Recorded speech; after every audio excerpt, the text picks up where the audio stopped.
I was helping my mum sell sausage rolls by the roadside when a handsome bloke in a cap scanned the QR code and paid, waving his phone to show the transaction was complete. I smiled and nodded, then suddenly my gaze fixed on his pale, protruding wrist bone. There was a small black tattoo there. I squinted slightly, recognizing it. It was that dog, Alton Cargill. A friend came over, hooking his arm around Alton's neck, urging, "Come on, Alton, let's go to the usual spot." But Alton, contrary to my wishes, took a couple of steps towards me, bending down to meet my eyes. After a moment, he recognized me and smiled, his eyes curving like peach blossom petals. "Is that Miss Thornton?" I pretended not to see him and kept my head down, continuing to turn the sausage rolls. Alton had no intention of leaving. He looked at me for a while before speaking. "I really didn't recognize you at first." I raised my tongs, pointing at him. "Piss off." Alton took a bite of the sausage roll in his hand, chewed twice, and started to nitpick. "Boss, your technique's not up to scratch." I looked at him calmly. "If you're so good, you do it." Hearing this, Alton actually did. He held the half-eaten sausage roll in his mouth, puffing out one cheek. Then he took my tongs, looking down at me with arrogance and a hint of challenge. "Don't get jealous if business picks up too much." Within a few minutes, several girls walked over. The leader, eyeing Alton, asked, "How much for one, mate?" Alton glanced at me cheekily, then answered, "1 quid." I quickly corrected him, "2 quid, it's 2 quid." Hearing this, the girl smiled at Alton and said, "I'll take 5 then." The way she looked at him, you'd think she was trying to buy Alton himself. Alton nodded and quickly served her, then glanced at me. "Business is coming in, aren't you going to take the money?" I hurriedly reached out to accept it. I gradually realized something was off. The situation was getting harder to control. Why is it that when I'm here, I can count the customers on one hand? I couldn't help but ask. Alton was crouching on the steps behind, fanning himself by pulling at his collar, his collarbone flashing in and out of view. Hearing my question, he looked up at me. "Haven't you figured it out yet?" I didn't reply, silently calculating. My mom had said I could keep all the money we made today for pocket money when school started. Now, thanks to Alton, we'd nearly sold out in just half an hour. If he suggested splitting the profits, wouldn't I lose out? After all, Alton was a crafty one. As I was frowning with worry, another customer approached. This time, they weren't buying sausage rolls, but boldly asking for contact details. Alton had an impressive array of ways to reject people, and you had to admire how he could make someone dislike him with just one sentence. "Like right now." "Sure, but you'll have to add my secondary account," Alton smiled. "Don't want the girlfriend to find out." He started to reach for his phone. The girl's expression changed immediately upon hearing this. She turned and walked away, seemingly muttering disgusting under her breath. I asked him from the side, "Is there no one in this world you care about anymore?" Alton lowered his eyes, turning the sausage rolls. His face stood out strongly on this crowded street, now wearing an expression of indifference. "I don't know them, their opinions don't matter." Hearing this, I immediately became curious and pressed on, "Then whose opinion does matter?" Alton stopped what he was doing, pulled his cap down a bit and looked at me, his eyes dark and alluring. "Yours." I felt a jolt through my body. Mom's coming. My mom really came. When she saw Alton Cargill, her face lit up with a smile. "Oh, Alton's here too." Alton made a sound of acknowledgement and pointed to the sausage rolls in front of him, smiling proudly. "Tori asked me to help, we've just sold half." "It's not much." Clearly, these words had the desired effect. My mom's eyes crinkled with delight. Alton's always so capable. Alton lowered his head with a smile. "It's really nothing." I kept my face expressionless. "What are you standing there for?" My mom looked at me. "Are you planning to let Alton sell everything for you?" I choked, taking the tongs from his hand. Alton wiped his hands and turned to my mom. "I've got something to do, Auntie. I'll be off now." All right, off you go then." With that, Alton left with a quick "be smart" and turned to leave. He was tall, standing out in the crowd. Just his back view alone was enough to make an impression. I lowered my eyes. The change on the table was piled high. Not bad, this guy knew his place. When there were only a few sausage rolls left on the stall, Rowena Finch came running over, her fringe flying up and down, all flustered. I held out a sausage roll to her. Want one? Rowena clicked her tongue and waved it away. Eat my arse. I saw Olton. I raised an eyebrow, very puzzled. So what if you saw him? He. Rowena looked very excited, her words stumbling. He's in a fight with someone. I paused, instinctively reaching for my phone. I should tell his mom. Rowena snatched the phone away. What are you doing? Sorry, it was a reflex, almost lost my cool there. I ran my fingers through my hair. Tell me more, what happened? To be precise, it's not really a fight, Rowena said with a complex expression. He's arm wrestling with someone, for a girl. I felt incredulous. Playing it that risky? Yes. Rowena agreed loudly. While packing up the stall, I muttered, we've got to see this. No joke, this was hot gossip about Olton. Olton was staring at another lad, with a girl I didn't recognize standing next to him.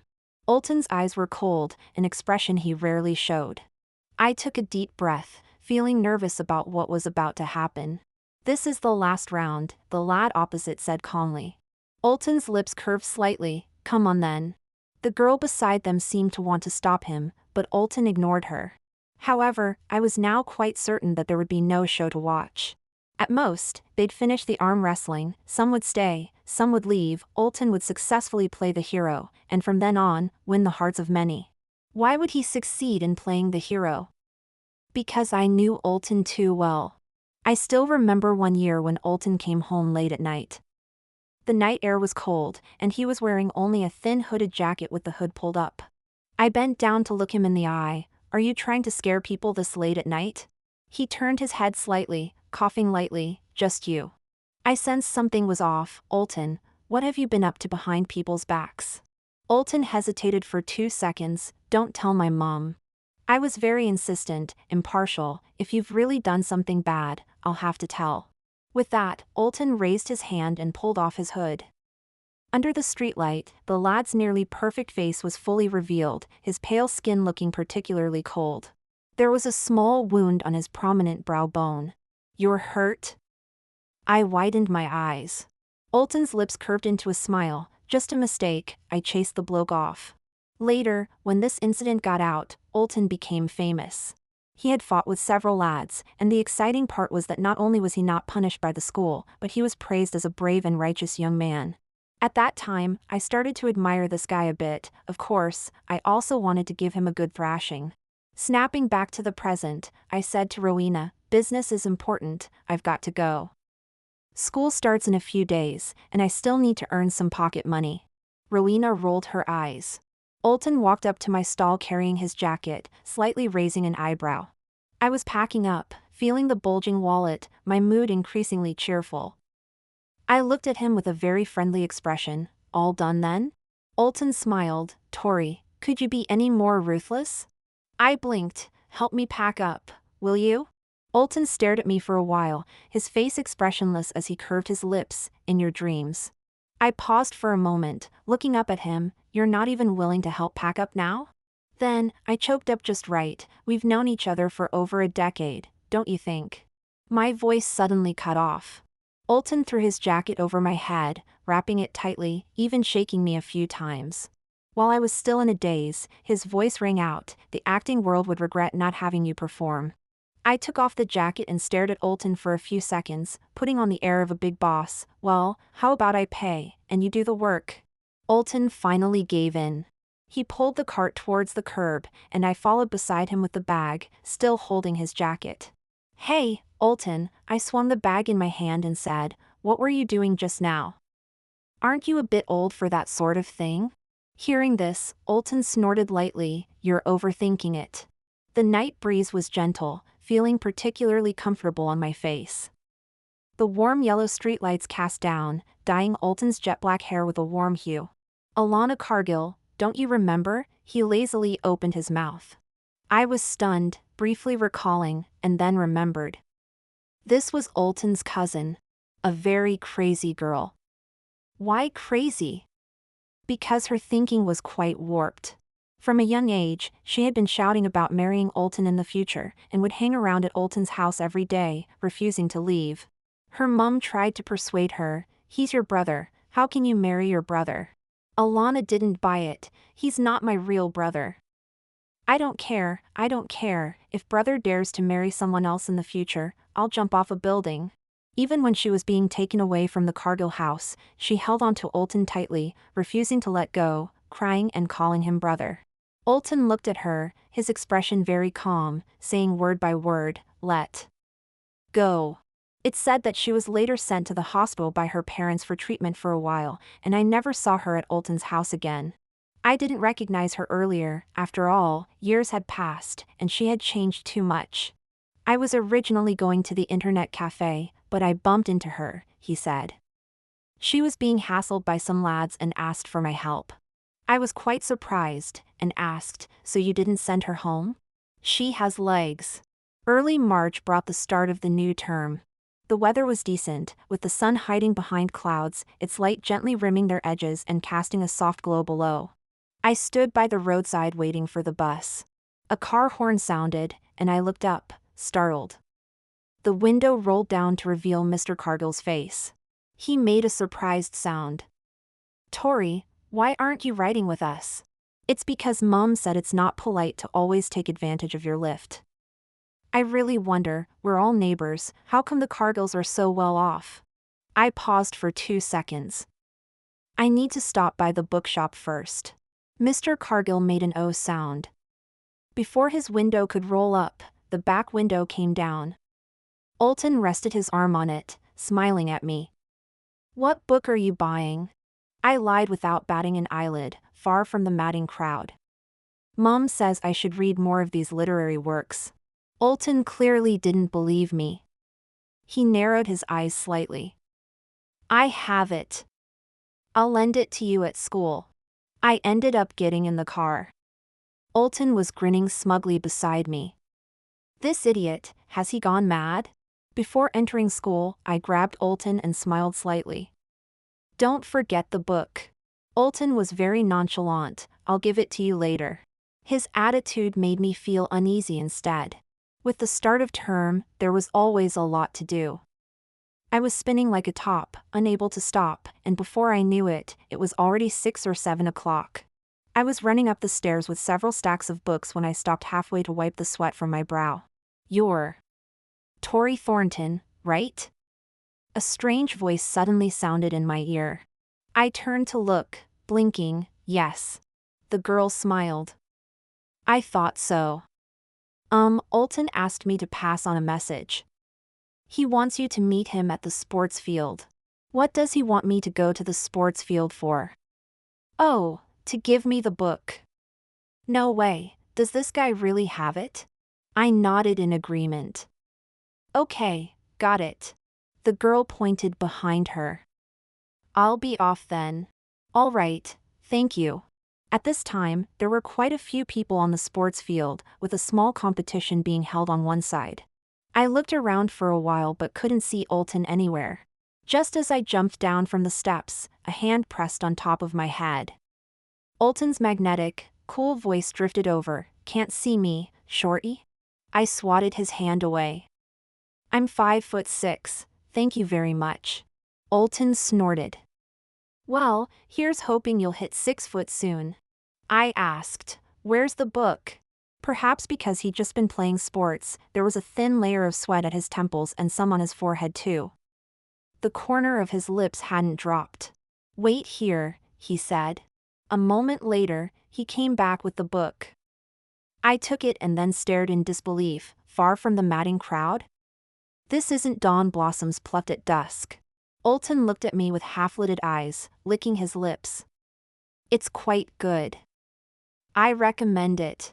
If there weren't so many people around, I'd have given you a good slap." A girl in love always has secrets hidden in her heart, known only to herself or perhaps her best friend, but never to the one she fancies. That's true for every girl when she reaches a certain age. I copied this message and sent it to Rowena. She replied quickly, "Who have you fallen for?" "No one," I texted back. "Just sharing it with you." "Well, you're psychic then." I've actually been trying to catch the eye of a guy in the year below. Intrigued, I perked up, pausing mid-bite of my sausage roll to type furiously, "Any luck?" While waiting for Rowena's response, a shadow fell across my table. I looked up, startled. Alana. Cargill? She gave a small smile. Tori, you remember me. What are you doing here? Alana tucked a strand of hair behind her ear, her large almond eyes accentuated by subtle makeup, a far cry from her previous look. Then she asked, "Do you know where my brother is?" My brow furrowed. Not really, we're not in the same department. Oh, she drawled, suddenly changing tack. So, are you dating anyone? Why do you want to know? I asked, baffled. Never mind. I'll go look for my brother then. She stood up, waving goodbye. Suddenly, a flash of blue caught my eye, teetering on the edge of Alana's pocket. As it fell, I quickly stood to catch it. When I saw what it was, my expression changed. Alana noticed, turning back to face me with a blink. Tori, give that back, please. I hesitated for a moment before handing it over, my face a mix of emotions. So after all these years, she still hadn't gotten over it. She was still fixated on Alton. What had fallen from her pocket was Alton's sixth form ID photo. After some deliberation, I decided to warn the person in question. I pulled out my phone and messaged Alton, "Watch out." A few minutes passed with no reply, then my phone rang. "What on earth are you on about?" he asked, slightly out of breath. As I walked outside, I said seriously, "Really, Alton, your sister's here looking for you." Alton's response was calm, almost cold, "Oh." As if to confirm my words, the next second a sickeningly sweet voice rang out on his end, "Brother dearest." My hand jerked, and I ended the call. Alton Cargill has been rushing off campus as soon as his classes end these days, deliberately avoiding people. Alana Cargill has a spoiled personality, and her feelings for him aren't pure, so it's no wonder he's hiding. As a result, Alana came to confront me. She demanded that I must take her to find Alton. I was on the verge of tears. I don't know where he is either. Alana wouldn't listen. Her breathing became heavier, and she suddenly shouted, "Stop pretending, will you?" I was stunned by her outburst. "Tori Thornton, even if his parents don't know where he is, there's no way you don't," she said with a cold smirk on her lips. I felt confused. "Why are you so sure?" "Just because we've been friends for a longer time?" Alana spoke with rapid breaths, "because I saw Alton's diary." She looked at me, her eyes cold and icy. "Why was your name in his diary?" "Now that you mention it, I'd like to know why too." Alana eventually left in anger. I just quietly asked her, "Why did you sneak a peek at your brother's diary? Don't you know that's an invasion of privacy? How could you pry into someone's personal dash?" Before I could finish, a gust of wind blew past, and she was gone. I left school to look for Alton, checking several of his usual haunts without success, until I reached an internet cafe. Alton was leaning in a corner, drinking a Coke, his long fingers wrapped around the entire can. The tattoo on his wrist was quite noticeable. Alton got this tattoo during his rebellious phase in secondary school. It's a string of incomprehensible black characters, the font messy and expressive of his personality, completely indecipherable when connected. I've asked him what it means before. Alton was quite the actor then. He thought for 2 seconds before telling me, "It represents world peace." I silently walked up behind him and stopped. Alton was playing LOL. After putting down his Coke, he started a series of operations. I had just stopped when his computer screen suddenly went black. Alton's face immediately appeared on the screen, including mine. He turned around, raising an eyebrow. I placed my hand on his chair and said with a dramatic flair, "You know, Alana has now set her sights on me." Hearing this, Alton's smile faded. "Is she mental?" "She is indeed mental," I nodded in agreement. "So, what's the deal with my name being in your diary?" Alton's face cracked for a moment. "Who told you that?" I looked at him triumphantly. "Come clean now."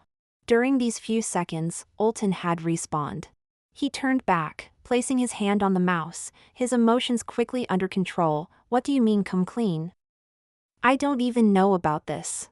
I scoffed, unimpressed. Liar. The internet cafe was sparsely populated, with only a few people scattered about. I went to the front desk to pay for a computer and sat opposite Olton.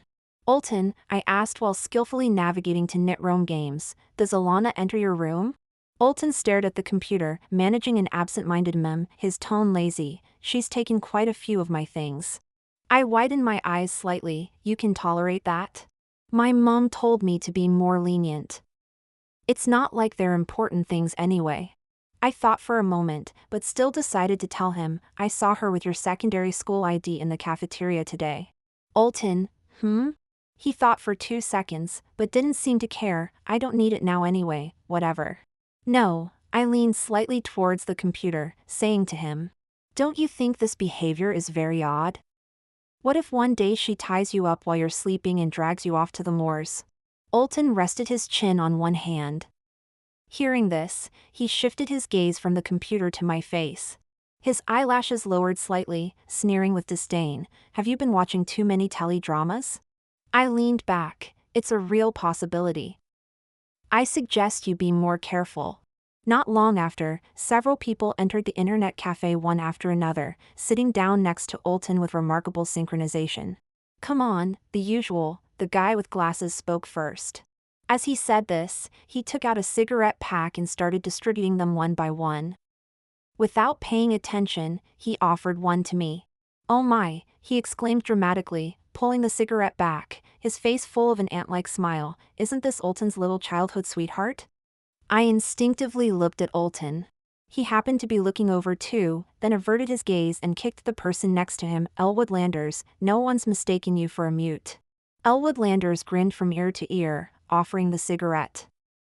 Olton kicked him again, looking a bit guilty. Don't you know I don't smoke? Elwood was stunned for a moment, noticing me sitting opposite. He exclaimed and whispered in Olton's ear, you're quite the actor. By the time we were ready to head back to school, dusk had fallen and the street lamps were lighting up one by one, stretching into the distance. I realized then that Elwood and his mates had left school ages ago, but they were still close with Olton and often came round to hang out. So, I asked, stepping on Olton's shadow as we walked, when did you lot meet? We go to the same school, how come I've never seen them? Olton strolled casually, hands in his pockets and a blade of grass between his teeth. He replied, what do you know about lads groups? You were too busy chasing after that fit bloke in your class to notice who I was mates with. I frowned. When was that? Olton continued sarcastically, oh, how the mighty have forgotten. Suddenly remembering something else, I changed the subject. Earlier when you were chatting, do you smoke as well? Olton stopped in his tracks. Don't talk rubbish, Tori. Why so defensive? He ran a hand through his hair, stubbornly denying it. I've never smoked. Elwood's just got into the habit of offering. Didn't you see him offer you one too? I chuckled. Do you think I'm daft? Olton sighed, taking the blade of grass from his mouth and admitting defeat. All right, I confess. But I've only had 1 or 2, the stuff reeks. He looked at me. Won't happen again. I was taken aback. What's that about? You don't need to promise me anything. I'm not your mom. A soft laugh escaped Olton's throat. Then don't tell my mom. I nodded. Deal. But don't let it happen again. Back in my dorm, after showering, I sat at my desk. After a moment's thought, I pulled out far from the madding crowd. Might as well see what kind of book Olton's recommended. As I read, I dozed off without realizing. In my hazy state, I opened my eyes to find Olton's handsome face magnified as he leaned in close. Seeing me awake, he grinned. Tori, you sleep like a pig. Irritated, I lashed out to hit him, but he caught my hand. Olton leaned in slightly, our noses almost touching. Up close, I could see his thick, long, curled eyelashes. He exhaled softly, like some mischievous sprite, then slowly lowered his head. I jolted awake, the lingering heat from my dream not yet dissipated, reminding me of the absurd fantasy I'd just experienced. The next day, I ran into Olton by the sink in the stairwell. He was leaning against the railing, casually bantering with someone nearby. In the next moment, his gaze shifted and he noticed me.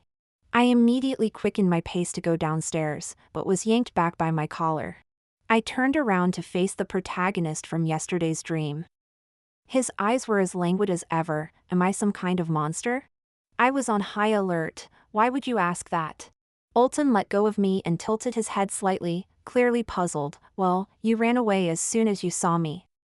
And why are you blushing?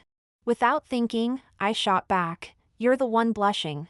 Olton raised an eyebrow and suddenly said, Why are you acting so strange today? Flustered, I just wanted to get away from him. I'm going to get some food.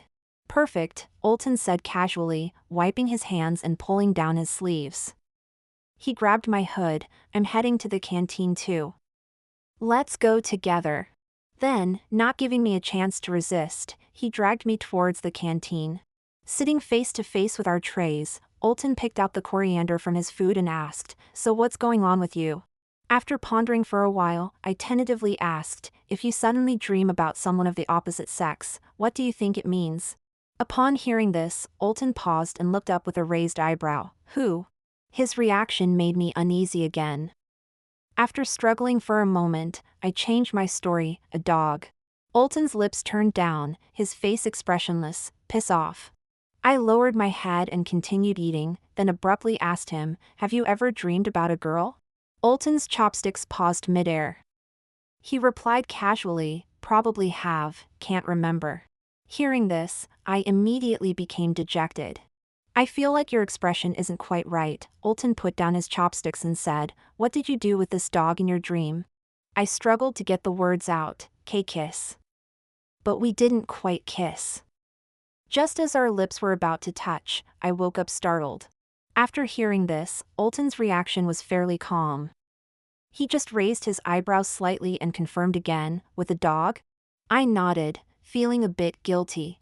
Olton pushed his tray away, leaned back in his chair, and looked me over for a moment before wiping his mouth with a napkin. I looked up. You're done eating? He wiped his mouth slowly, as if deliberately taking his time. His gaze made me feel oddly uncomfortable. I'm full, Olton said. Then he stood up, grabbed his jacket. I'm off, got a class soon. Watching his tall figure walk away, I let out a sigh. I was in my dorm room, applying a face mask and venting to Rowena Finch about the whole situation. She was busy flirting with a younger student and barely responding to my messages. I sent her one last text, but she didn't reply. A few moments later, my WhatsApp pinged. It was a message from Olton Cargill. Olton had sent a screenshot of a chat. When I opened it, I saw that the idiot Rowena had replied to the wrong person. She had bluntly written, Come on, I'm telling you, it's your lucky day to dream about a fit bloke like Olton Cargill. Tori, you've got no taste. With shaking fingers, I replied, She's talking rubbish. Olton responded instantly, Oh. I had barely relaxed when a second message popped up, I don't believe you. I threw my phone onto the bed in frustration. That weekend, Alana Cargill showed up again. As expected, she came asking where Olton was. I had just washed my hair, and water was still dripping from the ends. In his dorm, I suppose, I said dismissively. As soon as I said it, Alana turned to leave. Quick as a flash, I grabbed her arm. What are you going to do? She looked annoyed. Find my brother, of course. She tried to shake off my hand. I couldn't let that happen, so I held on tighter. Didn't you hear me say he's in his dorm?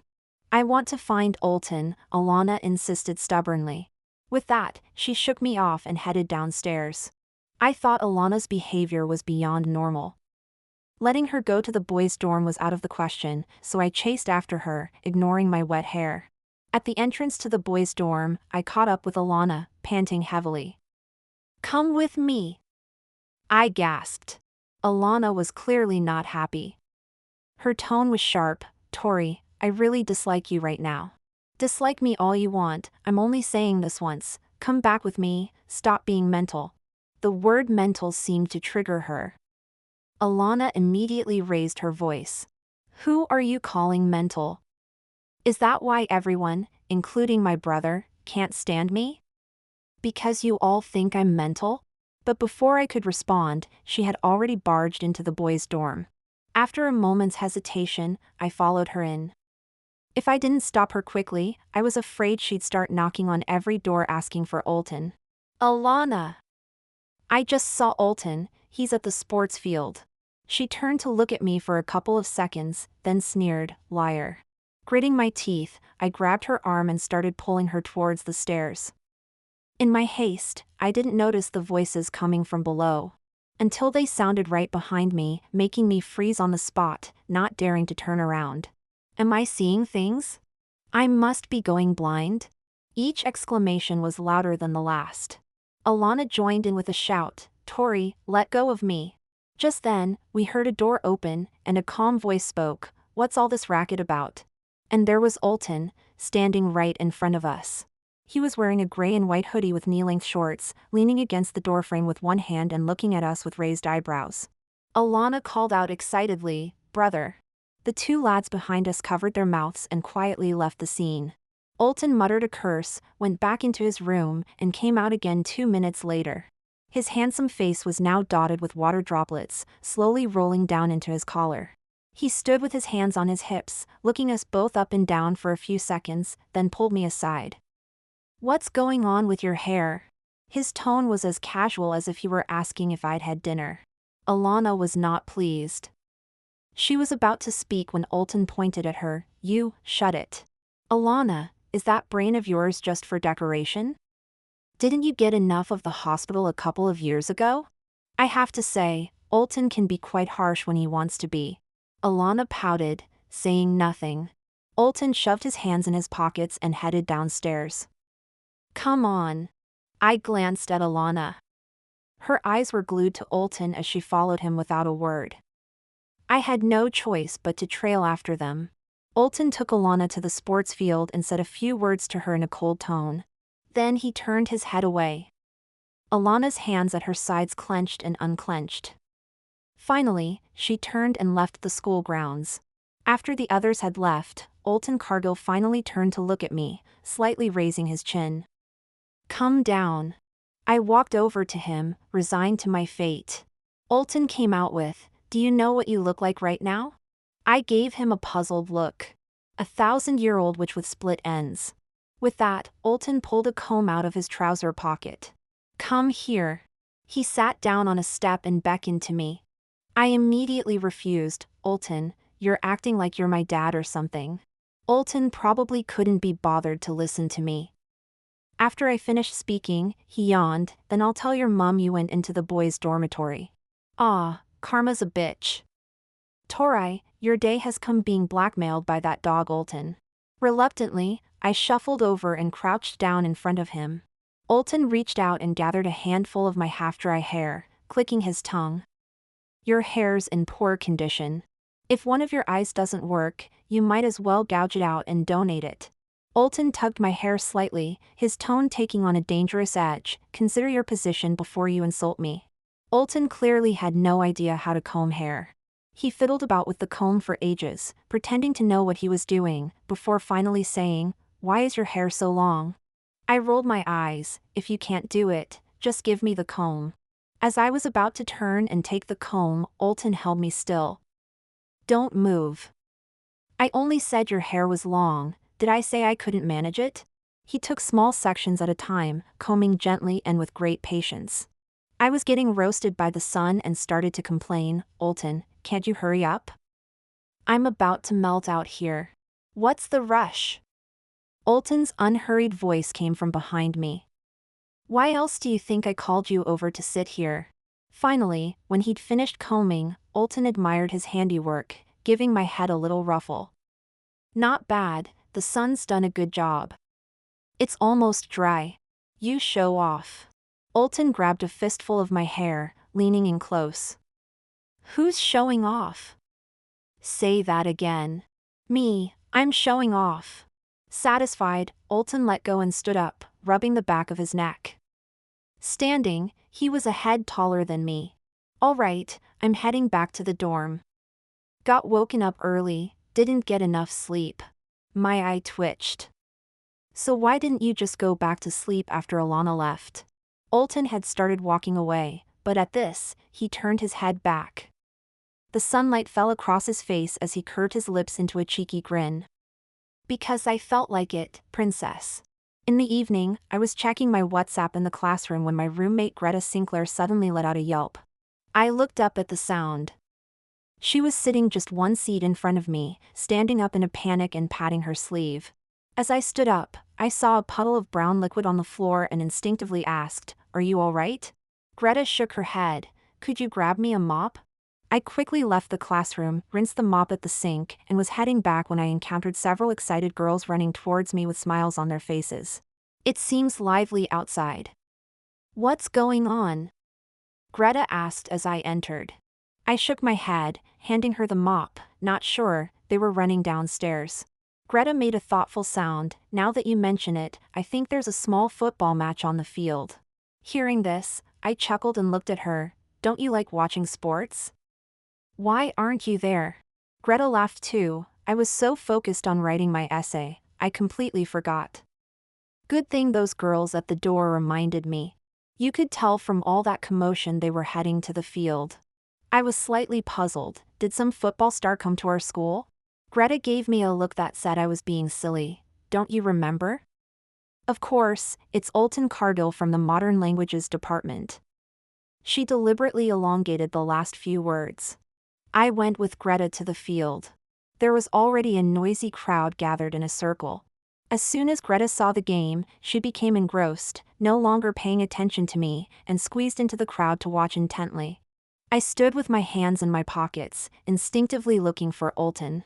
Unable to find him, I tried to get closer to see what the fuss was about, but the wall of people was too thick to penetrate. I faintly heard someone say, "Alton, I've got a plaster here." What happened to Alton? Suddenly, someone in front of me turned around. It was Rowena Finch, arm in arm with a guy. When she saw me, she blinked and immediately shouted excitedly, "Tori's here." The crowd fell silent for a moment, following Rowena's gaze towards me. Thank goodness, I finally saw Alton. He was sitting in the middle of the crowd, wearing a white sleeveless jersey with a big number 10 printed on it.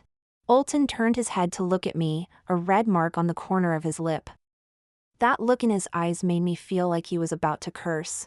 He stood up and walked towards me, placing his hands on his hips with an air of nonchalance. "Miss Thornton, don't you fancy checking your WhatsApp?" I lowered my head to take out my phone. "Did you send a message?" Opening WhatsApp, there were many red dots, with Alton's message pushed to the bottom, showing it was sent an hour ago. "Come to the field and watch me show off." I sighed, holding back a laugh as I apologized. "I'm sorry, it got buried." I didn't notice. Alton ignored the people behind him and, as usual, grabbed the back of my collar and started walking away. "You think I can't tell you're trying not to laugh? Keep holding it in, or I'll give you a smack." "Alton, you're sounding more and more childish," I said, still laughing. Alton raised his hand to touch the corner of his lip, hissing slightly, but not forgetting to boast. "You should have seen me earlier." I sank a three-pointer, and the crowd went wild with applause. "Impressive, impressive." "That's so half-hearted," Alton glanced at me. "How about you pin my chat to the top of your WhatsApp from now on?" I looked at him in surprise. "Are you having a laugh?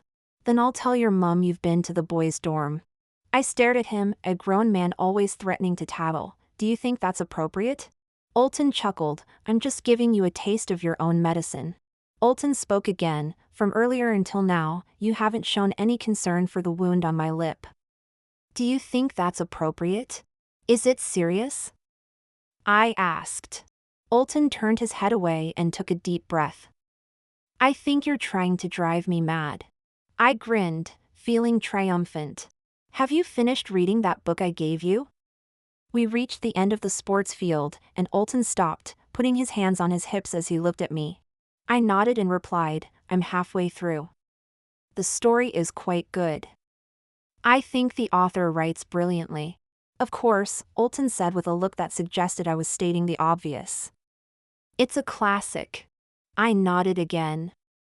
"I know. There's a line I think is particularly good," Alton continued. "When I have you, whether I'm buying a tie at the department store or cleaning a fish in the kitchen, I'm moved by how fortunate a man I am. Love flows through me like a warm current." His voice was clear and deep, each word striking my eardrum as he recited the line, creating a touching melody. His voice was so pleasant to listen to, it had that effect. However, I had to correct him on one point. The original line says woman. Olton shrugged. I know. I just recited it from my own perspective. I licked my lips and looked at him intently, not quite sure what I was expecting. Who have you fallen in love with, to remember a line from a book so clearly? Olton stood with his back to the lights, arms crossed as he met my gaze. The light outlined the contours of his face, his eyes dark and bright. He thought seriously for 2 seconds, then said with a hint of a smile. I've fallen in love with my dancing girl. My heart skipped a beat, but before I could speak, Olton had already looked away, saying lazily, come on, accompany me to the infirmary. Why go to the infirmary for such a small injury? I looked at him with a bit of disdain. You're so delicate. Olton said seriously, it's not for the lip wound, it's for the emotional trauma you've caused me. Just as we were about to start walking, a commotion suddenly erupted from the other side of the sports field. We both turned to look and saw a boy lifting a girl in his arms, spinning her around. They had probably just successfully confessed their feelings. What do you think? I said, analyzing the situation as I stared at them. Did he win this game and then seize the opportunity to confess? Is that strategy likely to succeed? Olton mused. I don't know, but it certainly wouldn't work on all girls. Tori remained silent as we walked towards the infirmary. Just as we stepped inside, we heard a pitter-patter sound. Fine rain, like tiny needles, began to fall, quickly soaking the ground. We're so lucky, I couldn't help but exclaim. Olton pulled me further inside, then went in alone to apply the medicine. The rain came as quickly as it went. Within minutes, it had stopped. If it weren't for the wet patches on the ground, I would have doubted it had rained at all. That popular lad you mentioned? You're mistaken, I've never fancied him, I said. Olton gave a small, expressionless smile. Then why did you ask him about the questions instead of me? I looked at him seriously. Your grades aren't as good as his. Don't you know that? Be clear, Tori. Who's not as good as him? I'm taller and more handsome. I smiled coldly. I was talking about your grades not being as good as his. Olton's lips, covered with anti-inflammatory medicine and a layer of gauze, didn't look particularly pleased. So you fancy those with good grades? Not at all, I said, clasping my hands behind my back. I'm just stating facts. I've never fancied anyone. As soon as I said it, I felt oddly guilty and stole a glance at him. Before Olton could speak, I continued, aren't you more qualified to talk about fancying someone? I remember you liked a girl, from the class next door. I emphasized the last sentence heavily. Olton looked at me and replied, you're quite something. I don't even know which girl from the next class I supposedly fancied. I persisted, really? I heard you even wrote her over 90 love letters.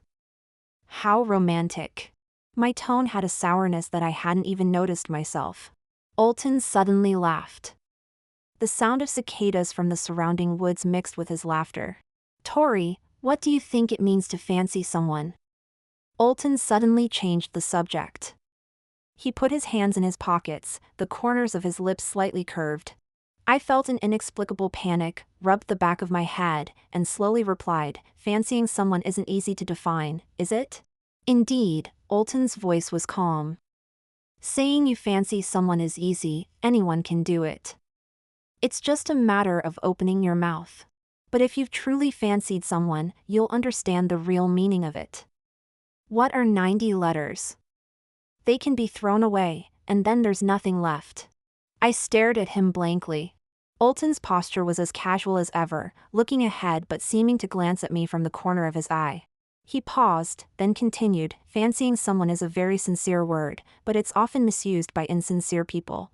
Some say they fancy someone, but in reality, they fall for everyone they see. You should know that not everyone can have love. You have to be brave enough to pursue it. I lowered my head in thought. Pursue love? How do you do that? Any way you like. Olton's tone was lazy as he turned his head to look at me. You need to be sincere enough, and you'll eventually meet someone sincere too. We saw it on the field earlier, didn't we? Confessing is also a way of pursuing love. Hearing this, my heart skipped a beat. I tried to remain calm and asked, "What if you're too scared to say it?" We had unknowingly walked to the back garden. The path was still wet from the recent rain, and a faint floral scent floated in the air. A street lamp stood next to a fig tree, its beam casting a warm glow. "There's nothing to be afraid of saying." Olton turned sideways, his shadow falling on the ground. He raised an eyebrow at me, lifted his hand, and with his index and middle fingers together, touched his temple and swept outward, smiling brilliantly. When he spoke, his voice was clear, bright, and filled with laughter. "I dare to say, Tory Thornton belongs to Olton Cargill." It caught me off guard. My eyes widened in shock, as if I had just misheard. Olton Cargill lowered his gaze to look at me, finally revealing a hint of vulnerability. The nervousness on his face was barely visible. After a few seconds, he asked, "Have you gone daft?" I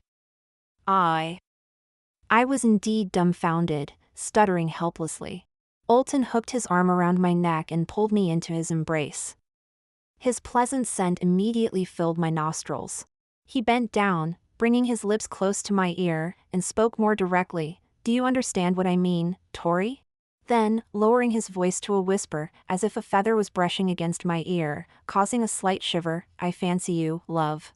I've been holding back for too long. I felt I had to tell you, so I just went ahead and said it. I still hadn't fully recovered. This is really sudden, you know." "That's just how you see it," Olton said, lowering his head and extending his hand in front of me. He spread his fingers, long and slender, fair and handsome. "See? It's all sweaty."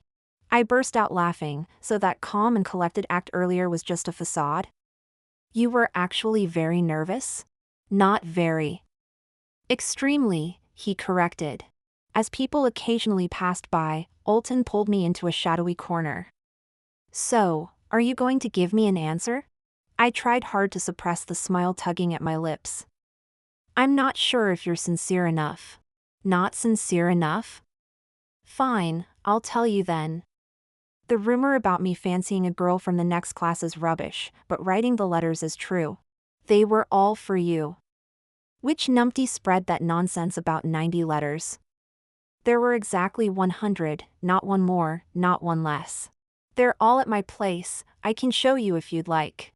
He blurted it all out in one go, with an air of throwing caution to the wind. I looked up at him earnestly. "Olton." Olton patiently waited for me to continue. "You're bloody brilliant." I genuinely thought Olton was incredible. 100 letters. I suddenly became very curious about what those 100 letters contained and asked him about it. Olton replied, "Only my girlfriend gets to see them." This crafty bloke. I agreed. "All right then, you've got yourself a girlfriend." Upon hearing this, Olton swung his arm and pulled me into his embrace. His chest vibrated as he chuckled, clearly delighted. After he finished laughing, he tilted my chin up. "Grin away, Tory. You're dating a bloody brilliant bloke." "No," I thought to myself. "I'm dating a bloody show-off." Back at the dorm, Greta was already there, head buried in a book. She looked up at me and grinned. "Back from your date?" I choked. "No." "Still in denial?" "Your face is as red as a beetroot." I grabbed my change of clothes and headed to the bathroom, my mind a jumble, yet oddly calm. Every time I closed my eyes, I saw Olton's face. Damn, that bloke's got some impact. The weekend arrived quickly. Early in the morning, my roommates had all gone out when Rowena's call woke me up. "Tory, what are you up to?" "We agreed to go to the cat cafe today. Where are you?" I sat up slightly, bleary-eyed, a dull ache in my abdomen.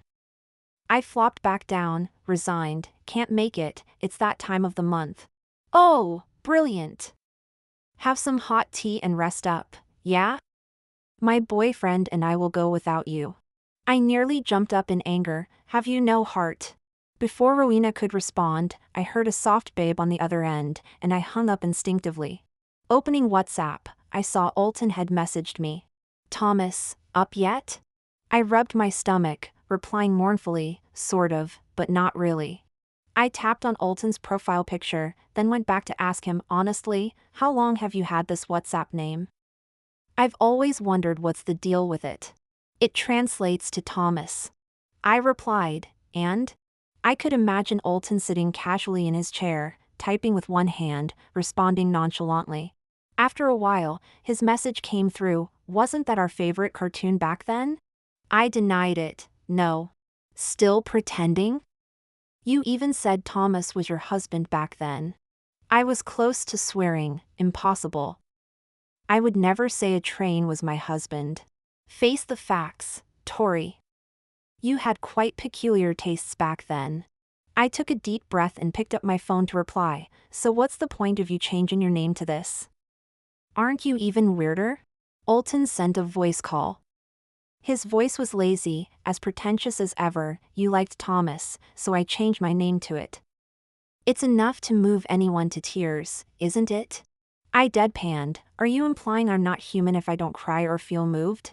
Nah, he chuckled, his cheekiness resurfacing. Don't always take things so personally. Moved to tears? Could you be any more narcissistic? Now that you've explained it, the name sounds completely daft. In the future, when people ask for your name, you might as well skip the introduction and just say you're called Thomas. Alton thought for a couple of seconds, somewhat agreeing, fair point. When I changed the name, I thought I was so cool, changing it for love. Just thinking about it made me feel so touched, like it could be a TV drama for everyone to watch. I heard water running on his end, then Alton said, anyway, I was asking if you're up. Your lord and master is taking you out for food. I scoffed, can't go out.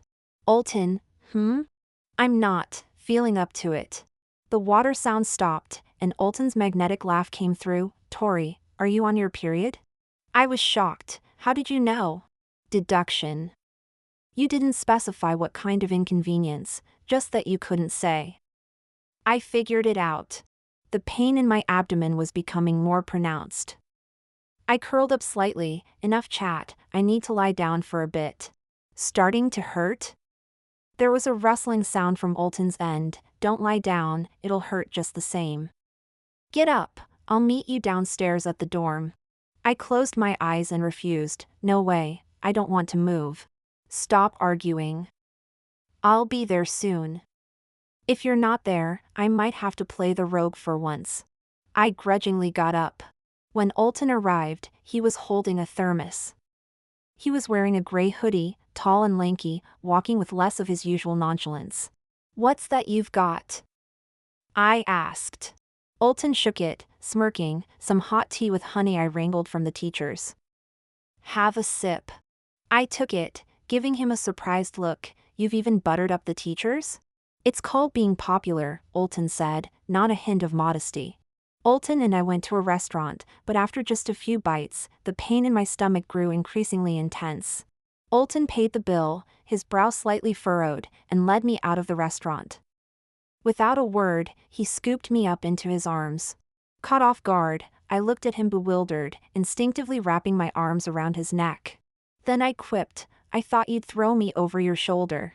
Alton scoffed, our minds work differently. I've got a romantic side, you don't. Alton took me to an unfamiliar place, a building. He walked straight up to the third floor, set me down, and effortlessly retrieved a key from a nearby crevice to unlock the door. I gaped in astonishment. You've rented a flat on the side? Alton glanced at me. It's Elwood's. I come here occasionally to see him. Is it all right to come to someone else's place? He's rarely home, so he left me a key specifically. Once inside, the interior was simply furnished and very clean, looking as if it had barely been lived in. Alton told me to sit on the sofa, then turned and went back downstairs.